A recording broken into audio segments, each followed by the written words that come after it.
I'm Vic Myers. Welcome to the Resistance. We are living in extraordinary times. A time where the leaders of one party are pushing fascism to benefit the oligarchy, and the other party is too incompetent at the top to fend off fascism, perhaps because they too are ruled by the oligarchy. And this didn't happen overnight. It's happened over decades, 30, 40, 50 years, because over time we've lowered our standards so far that we no longer require real leaders when we go to the voting booth. For too long, we've lowered the bar. Politicians do little, and we treat it like enough. They meet the low expectations that we set, and then we applaud their minimal effort. We've lowered the expectations for ourselves, too.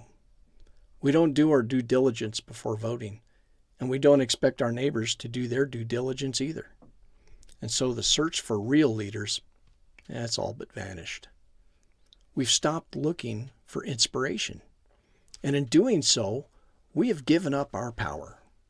And when we gave up our power, it didn't just go away. It went somewhere else. And as we slowly gave up more and more of our power, the oligarchy was there to pick up every bit that we dropped. That's why their grip today is tighter than it's been in generations. And I'm not just talking about Congress and the White House. I'm talking about every level of government, from city councils and school boards to state houses and the presidency. At every level, we've let the check-the-box politician replace the visionary leaders. One could argue it's not even their fault.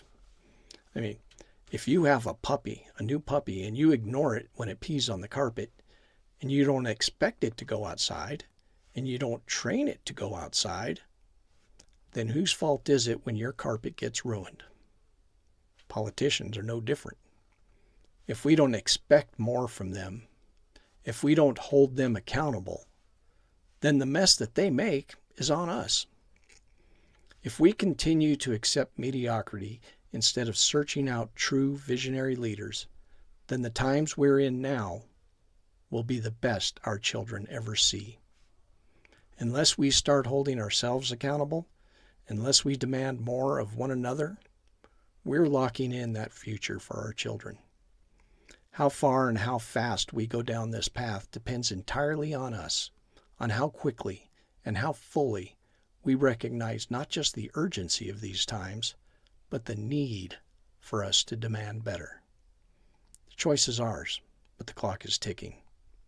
Thanks for listening. Good day. Yippers! More kittens on the way, dang it. Oh, yeah, look at you, ham.